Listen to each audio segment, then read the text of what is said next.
Hello everybody, we are back and continuing on with our playoff previews as we are putting out the Carolina Hurricanes versus New York Islanders first round preview. Of course, before you start and watch this video, please make sure to subscribe to my channel if you're new to me, new to hockey, whatever the case may be. I'd love to have you here as I try to do this as a career, and if you want to subscribe, I'd absolutely appreciate it. If not, no big deal. Now let's get into it here.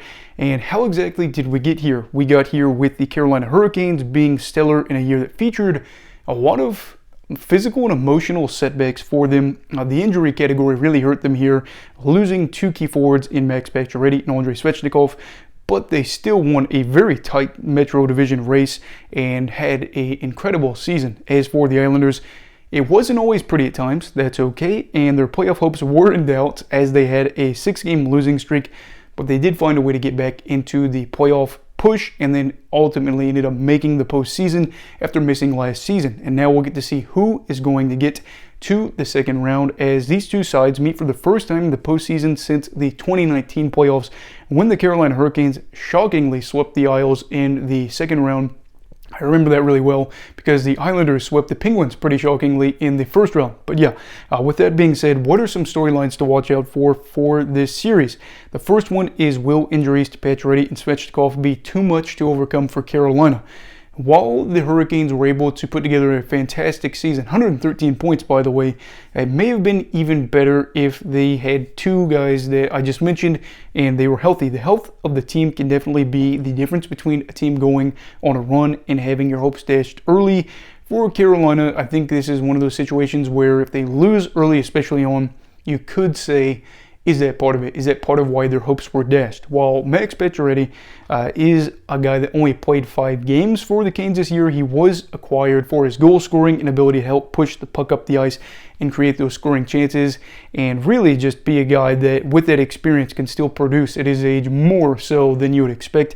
He probably would have been that guy too. In fact, he has 43 goals the past 2 seasons, which some people are thinking, okay, that's 20 goals each year. You got to keep in mind, he's only played 87 games in those past 2 years. So in a full 82-game season, he's on pace for 40 goals, and this is in his 30s. Keep that in mind for yourself.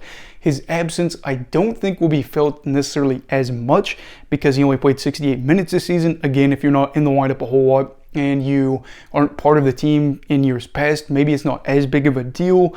But I do think that this would have been, at worst, a great depth piece for the Hurricanes. And in all honesty, I really do think he would have been pretty impactful for them. As for Svechnikov, it's kind of a different story. This is a guy that has been here for a while now and played 64 games this year. It wasn't like he was, playing 15 games and then just out. He played for a while. His loss is big as he was a guy that was great, especially at pressuring opponents on the forecheck and then getting the puck and being able to create offense off that.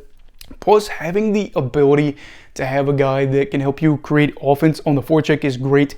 Having the other team just be hemmed into their zone and possibly for you to get the puck in your possession, regain possession of the puck, and score is great. Also, think about that. There's less time that they can get on your own end, and if you're on the forecheck and you're really applying the pressure, you might just be able to keep your blue liners in a great spot where you don't have to worry about a breakaway or something like that. So that is frustrating, and a guy also that played pretty good amount of time on the power play too. So I think these two players being out on top of this hurts because of their playoff experience. For me, I'm going to say that this is going to be the biggest talking point, or one of the biggest talking points, and we will see if the Isles can take advantage of this. The second talking point is also injury related, and that is whether or not Matt Barzal can play. On the flip side of all this, you're looking at the Islanders and wondering if their franchise player will be able to play and ready for game 1. As of right now, it appears that the forward might be able to play as he's skating with the team, but he's also been dealing with an injury, hasn't played since mid-February, and the team, while playing well since his absence, I think they ended up winning 13 or 14 out of the 20-ish games that he was gone. I don't think anyone in the Islanders organization is happy that the 25-year-old is going to miss this series. Is he his team's best player offensively? I think you could absolutely argue that, and some people might say maybe not every year, but I would say he's one of the best offensive players on the team. And while he's also a guy that hasn't really been lighting the lamp a whole lot this year, I think he had 14 goals. Yes, he had 14 goals. He is a guy that is terrific at zone entries and is a guy that you could really see helping your team out, whether that be carrying the puck in or being able to get the puck to a teammate to get the puck into the offensive zone. And you have to imagine he would have been a great setup man to help out other guys. So for Matt Barzal, I'm going to say that this is a very tough injury. And for his team, I should say that if he is going to miss any point in this series, it is a very rough thing for them. And this is going to be one of those things that I think it could come down to the game, like the very first game, that they can decide if he's going to play or not. But I also think he's a hockey player. And we all know hockey players are a different breed. Look at what some other guys have been able to play through, and we will see. I think it's going to be so tough. This could be a game-time decision. I don't know. But his injury thing is also going to be a big part of this series. But for the third part, that also ties into Matt's injury, and that is, where did Bo go? Bo Horvat, not too long ago, was lighting it up. Absolutely just lighting it up with the Vancouver Canucks. 31 goals in 49 games played with Vancouver before being traded to New York. Since then, he has really struggled with the Long Island Boys with only 7 goals in 30 games played.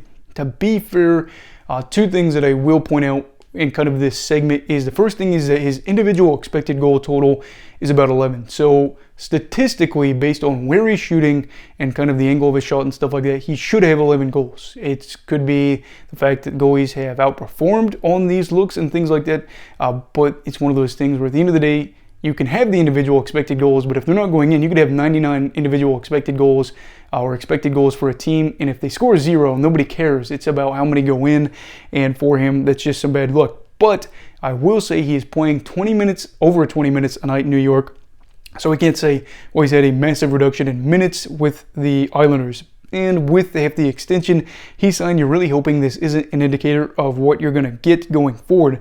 It is kind of worrying that he's only got 2 goals in the past 19 games, but I will say on the flip side is, the good news is, if Barzal comes back, he could be the thing that really gets Horvat clicking again. Exceptionally with these two, or especially with these two, they played really well together. Bo actually had a scoring chance for percentage with him of nearly 67%, which basically means that they're getting twice as many scoring chances in their favor than the opposition, 2-1. So let's say you have 30 scoring chances, the other team's going to have 15, something like that. You're going to probably win those games. So I could see this kind of being the situation where Bo's able to score more goals because Embiid's able to come on in here and be able to be more of a setup man, and then everybody's more of a happy camper. But if he is out, kind of like what we talked about in the segment before this, Bo could be a guy that has a quiet series, and then fans are freaking out, saying we never should have traded for him, we never should have signed him this extension, what are we doing? But again, this really relies on whether or not Barzal can come back and, you know, just play and be healthy and be the setup guy. For the final topic, I generally try to make a storyline for each team, so where it's 2-2 or 3-3, whatever the case may be. This kind of ties into both teams, but it's leaning more towards Islanders, and that is whether or not the Islanders power play can finally click. We need to talk about this Islanders power play before the start of the series, because, wow, it is terrible. On the man advantage this year, New York finished 30th in the league for scoring. They just managed to score 15.8% of the time. 15.8, yes. To give you some perspective, they are sandwiched in between the Montreal Canadiens at 29th and the Anaheim Ducks. Yeah, the dead last team, Anaheim Ducks. Anaheim finished 31st for power play percentage. Not ideal. And it gets even worse because, while they did get a power play goal, the Islanders did against Montreal, their final regular game of the season. They went 1-for-3 in that final game. Since Matt Barzal has left with an injury, they are 6-for-56 on the man advantage. 10.5%, which would sit absolutely dead last. This is not great news. And if you are a pessimist, you could kind of say, well, maybe with some adjustments going into the playoffs, things could be better. They've had a whole season to try to figure it out, and the power play has not clicked the way they've wanted to. Pair that with the fact that the Canes have the second best penalty kill percentage in the entire league. I'd say if you're someone that gambles, I'm not going to say to gamble irresponsibly. Always gamble responsibly. If you're somebody that does it, that could be something you look into to put money on. The Islanders maybe going on an under for the power play goals. I'm sorry, I'm not trying to laugh, but 10.5%, that just blows me away. But of course, head coach for the Islanders, Lane Lambert, is going to have to figure out something because, yeah, that's rough. So, Having said all this, who am I going to pick and in how many games? So for this series, I'm going to pick the Carolina Hurricanes in 6 games. I don't want to say this is an easy series to pick because I especially think that injuries are going to play a massive part and who is able to take advantage of some things. But I also will say the Hurricanes were like top 2, if not number 1 for multiple metrics for analytics for 5-on-5 play this year, up there with Boston. And you're probably thinking, if the Islanders can't take advantage of it on the power play, and the Hurricanes are going to definitely outplay them on 5-on-5, what are you hoping for? That maybe you'll get some 4-on-4 action? Maybe that you'll get some goals on the PK? I don't exactly know how that's going to happen here. I will say Brock Nelson has been pretty good lately. He's been on a run, something like 19 goals in a very small stretch, or like 12 goals in 19 games played. And for them, they're going to need some offense from different guys just all around.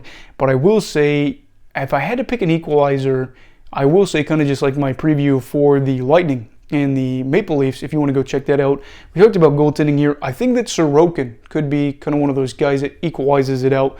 Ilya Sorokin is a player kind of underrated and has been tested at points in the season and is held firm. So for the Islanders, if they get a good performance from him, some timely goals, and really just not to be abysmal on the power play, they could be in it. They absolutely could, but Carolina, regardless of the injuries, still features plenty of other names. Brent Burns, Martin Necas, Jesperi Kotkaniemi, etc. They have tons of guys capable of scoring, and of course, Aho is one of those players as well.